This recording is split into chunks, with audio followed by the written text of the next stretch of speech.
Hello everyone, আসসালামু আলাইকুম। আজকে চলে আসছি আমরা ব্রহ্মপুত্র নদের তীরে। আজকে আমরা জানতে পেরেছি ব্রহ্মপুত্র নদী এক আজব মাছ ধরা পড়েছে। মাছটির ওজন হবে কয় কেজি? 6-7 কেজি মনে হয়। 7 থেকে 8 কেজি মাছের ওজন হবে। ব্রহ্মপুত্রের নদে আসলে সচরাচর এরকম মাছ দেখা যায় না। বহুদিন পরে আজকে মাছটি ধরা পড়লো। সো মাছটি ধরেছেন আমার এলাকার এক বড় ভাই, ইলিয়াস ভাই। সো মাছটি ধরতে কতক্ষণ সময় লেগেছে? মাছটি ধরতে আমরা প্রথমে কাঁটাটা বের দিলাম, বের দেওয়ার পরে সে একটা জাকুনি দিল। পরে ভাবলাম আমরা বোয়াল মাছ হবে। তারপর আমি ডুব দিয়ে গেলাম মাছ ধরতে। তারপরে হাত দিয়ে উপরে রাখছি জাতা দেওয়ার সময়, মানে মাছটার মাথা হইতাছি না, জাতা দিয়ে যে ধরবো, তখন আমার কাছে ভয় লাগছে। তখন আমি উঠে আইসা পড়ছি। আইটা আমার চাচা ছিল, চাচার কাছে বলছি। তো উনি বলছে যে দেখো কি করা যাও। তখন জাকি জাল দিয়ে খেউ টেউ দেওয়া হয়েছে, উড়ে নাই। তারপরে কাইডের মধ্যে, জাডির মাঝে সে বসে রয়েছে। এটা কি সবাই অবাক হয়ে আছে। এটা কি বড় জাল দিয়ে ধরা হয়েছে? হ্যাঁ, এটা বের জাল দিয়ে ধরা হয়েছে, বড় বের জাল দিয়ে নদীতে। কয়জন মিলে ধরেছেন? আমরা 8 জন লোক ছিলাম। হ্যাঁ, আচ্ছা, এই মাছটির নাম কি আসলে? এটা মূলত মানুষে বলে বামট মাছ বলে আর কি। আমরা এটা যে বাইম আছে না, বাইমের একটা আর কি, বামট মাছ বলে। আচ্ছা, মাছটি কি খাওয়া যায় তো নাকি? হ্যাঁ, মাছ এটা খাওয়া যায়।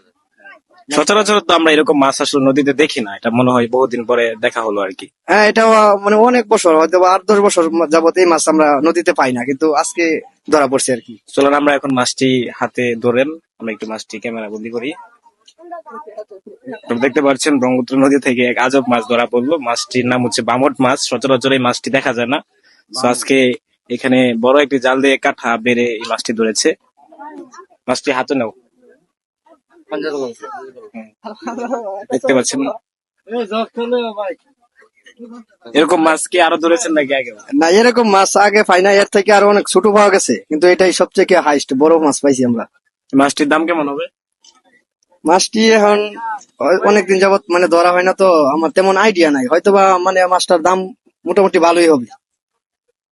আচ্ছা, ঠিক আছে। দেখতে পাচ্ছেন এই মাছটি দেখার জন্য অনেক মানুষ আসছে এখানে দেখার জন্য। সো নদীর তীরে সবাই চলে আসছে মাছটি দেখার জন্য। এটা এক আজব মাছ। এই মাছটা আসলে আমি জীবনের প্রথম দেখছি। অনেকে হয়তো এই মাছ প্রথম দেখছে, যারা আগের তারা হয়তো বা বহুবার দেখেছে। সো এই মাছটি আজকে বাজারে তোলা হবে। এটা দাম এখনো জানা হয় নাই, তবে দাম নির্ধারিত করা হবে আর কি। সো গাইস, আপনারা দেখতে পাচ্ছেন অনেক দূর দূরান্ত থেকে এই মাছটি দেখার জন্য চলে আসছে অনেক মানুষ। এই ভামট মাছটি আসলে ওনাদের কাছ থেকে জানতে পারলাম গত 10 বছরে ওনারা এরকম একটা বড় মাছ ধরতে পারে নাই। ভামট মাছ দেখা যায় না সচরাচর। যদি প্রতিদিনের ন্যায় তারা অনেক দেশীয় মাছ পেয়ে থাকে। এখানে দেখতে পাচ্ছেন চিংড়ি মাছ এবং সুস্বাদু কিছু দেশীয় মাছ ওনারা ধরতে পেরেছে। এবং প্রতিদিনের ন্যায় তারা বড় বড় কাতল, রুই এবং বোয়াল মাছ রেগুলারলি তারা পেয়ে থাকে। কিন্তু ভামট মাছ আসলে সচরাচর দেখা যায় না। তাই ভামট মাছটি দেখার জন্য অনেক দূর দূরান্ত থেকে মানুষ ঢল নেমে যাচ্ছে, মানুষ দেখতে আসছে ভামট মাছটি দেখার জন্য। কারণ এটা এক আজব মাছের মতো, দেখতেও একটু ভয়ঙ্কর লাগে। সো অনেকে বলতেছে মজা করে এটা রাসেল ভাইপার, কিন্তু এটা আসলে রাসেল ভাইপার না, এটা হচ্ছে ভামট মাছ। যদিও আমরা রিসার্চ করে জানতে পেরেছি ভামট মাছটি খুবই সুস্বাদু। এখানে অনেক মানুষ মাছটি খুব মনোযোগ সহকারে দেখতেছেন। অনেক মহিলারা এবং অনেক বাচ্চারা আসতেছে, কারণ এই জেনারেশনে মাছগুলোকে চিনে না। প্রিয় দর্শক, যারা ব্রহ্মপুত্র নদীর দেশীয় সুস্বাদু মাছ পেতে চান তারা চলে আসবেন গফরগাঁও উপজেলার দুগাছিয়া গড়াবের বাজারে। এখানে প্রতিদিন সন্ধ্যা থেকে রাত 10টা 11টা পর্যন্ত দেশীয় সুস্বাদু মাছ পাওয়া যায়। সো সবাই ভালো থাকবেন। থ্যাংক ইউ সবাইকে।